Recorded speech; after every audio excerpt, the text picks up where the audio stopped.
and they thought that I would be a risk for my life and as well as for the life of others, for my loved ones.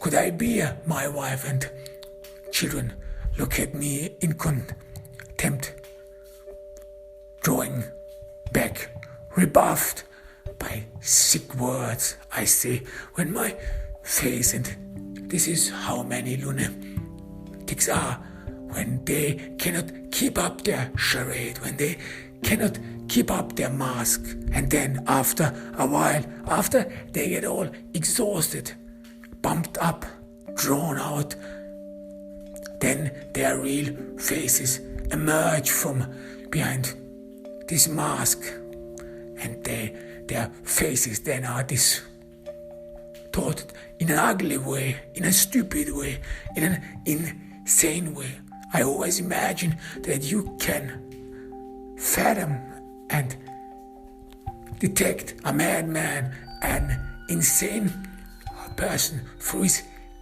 gaze, how the lunatic looks at you, and it is soul crushing. It destroys you. I could not face watching a madman, an insane guy, in his eyes for too long. It's like something you fear that you might catch, that you can caught as well. I'm on the way to Dr. Bernstein. More and more I feel things getting easier. I'm calm. I've calmed down.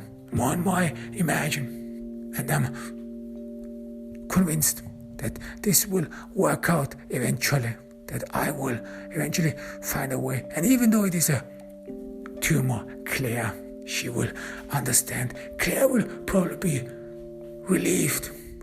Relieved is not a girl, because I assume this is what women fear about. He has another girl. All this money, all his success went to his head. He thinks that he has accomplished all. This is probably what Claire thinks. I've never talked with her about my plans, about my success, about what I want to do in my life. I never told her that I actually want more of life, that I am not there where I am supposed to be, that I have a lot of ambitions. Maybe I just want to prove to her that the husband she fell in love with, the husband who cannot get enough of her, that this husband has still a lot of ambition and will in him. Once he gets back on his feet, once he can grapple with this disease or whatever, this is what he's ailing at or what he's suffering from. I enter Dr. Bernstein's office. There are not a lot of people there. Well, this is for the well off. Dr. Bernstein comes in person. He greets me. We know each other, of course, and I assume that what I told the secretary is a serious issue. Could be brain tumor, whatever. Maybe all the symptoms I described are really known as something brain disease or whatever it is. Maybe this is why he came in person. He wanted to help me, wanted to ensure that everything is alright. I'm a special customer, I assume, or at least he wanna comfort me, or just soothe me. He looks at me. He looks sullenly, but yet his voice, his demeanor is comforting.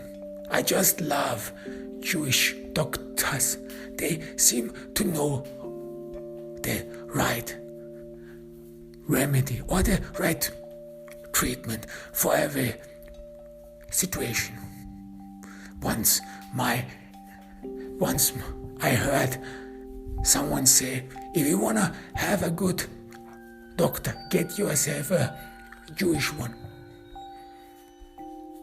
And I am thankful for Dr. Bernstein.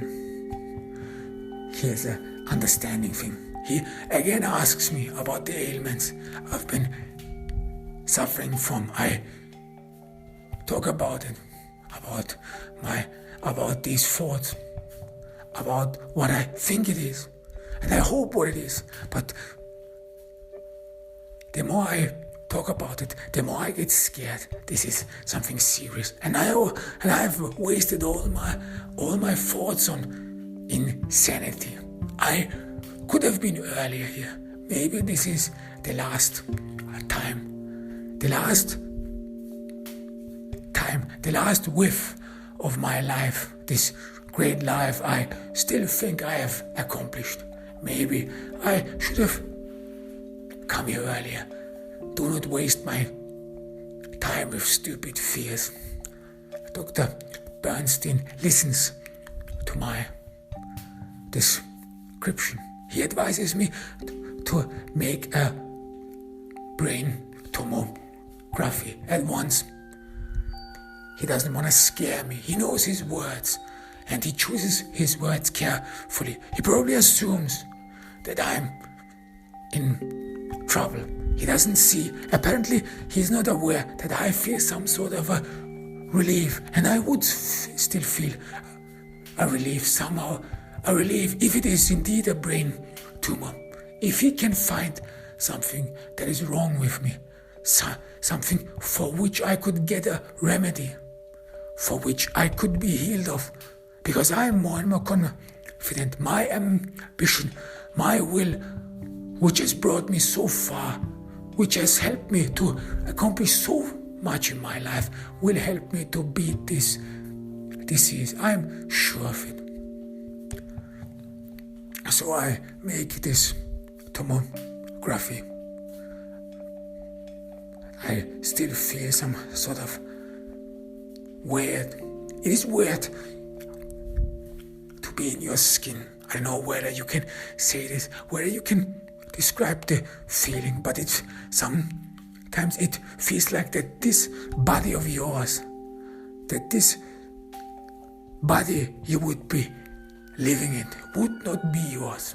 Of course it is yours. Of course you feel yourself through this body. You feel every touch. You feel people's smile. You feel people's smile, especially when they look at you, when they are thrilled to see you. You feel their smile on your cheeks because you respond to them. You some sort of feel loved or cared for, feel respected. Someone whom you see on the street who laughs at you or who smiles at you in compassion or in friendliness, is polite and so on. You feel their smile and you see that they look at you, they see your face, and you imagine they see your face in a certain way. They see you, the person you are. Maybe it is all a mask. And then sometimes you feel this is all not you, that the you are, the person you are, is somehow deep inside you. It's not visible, that the body you have, the face you have, would actually not really represent the person you are inside. But here comes the catch. You don't know who you are. You still struggle to figure out who you are, where you belong to. But somehow things does not add up. And then you feel that this body of yours, this body with which you stand in the world, that it sometimes feels stiff, numb, as if you have been lying on it too much, as if it would have been distorted, as if it would not belong really to you. And you imagine that your body, your face is is molded by all your emotions, is molded by all the feelings, all the tears, joys, agonies and tragedies you have seen. Your face, some sort of reflects all these life experiences.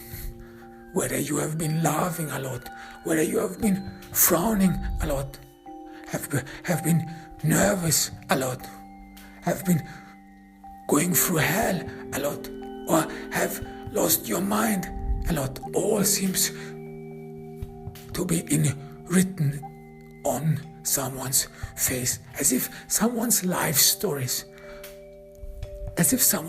story would be visible on his face. You just have to see carefully. You just have to pay attention carefully.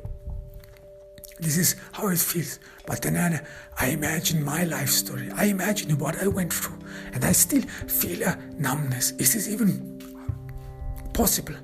That you feel a numbness of your memories, that you feel that something is missing. Is it normal that you do not remember a lot of your childhood? And I assume this is normal. No one talks a lot of the past, but occasionally I meet people who talk a lot about their youth, about past. And I always think to myself, well, how do they remember more and more? I realize my youth was actually a black box. I don't know much of it. I never bothered about it. Maybe the answer for this all, what is happening here, what is happening right now, is back in my youth, is back when I thought everything was right. Everything was in human scale. Who knows? What do I know about my youth? These thoughts. I'm actually not an overthinker. I always thought that thinking and thinking is only a waste of time. You could do something instead. You could accomplish something instead. And all the energy you waste on thinking, you should rather put into work. Because then I figured out once you commence creating something with your hands, thoughts and ideas come with it, come naturally. And then this is where your thinking has to be, where your thinking has to belong, while in the process of making, while you accomplish something, while you create something. This is how you have to keep your mind busy, and do not waste it for nonsense. And this is nonsense, isn't it? Nonsense. Maybe this. And I'm thoughtful, and I'm waiting for Dr. Bernstein. I'm waiting for his diagnosis. What will happen to me? I imagine how my life would change, how it would clear, and I'm convinced that once I am diagnosed with brain tumor or whatever, Claire would take care of me. We would rediscover our love. We would fall in love again, but this time it would all be different. It would all be special. We would discover life in a new form, in a new dimension, where we care for each other, where we are there for each other, where we see the specialness, where we understand the value of life. We will have understood it because of the fear and of the threat that we could lose it, that the precious thing we have is only precious while it is living, and that plans you make, plans for the future, plans who may be out of reach, but yet you still cling on them, that while you are making all these plans, that you forget to live in the present. And I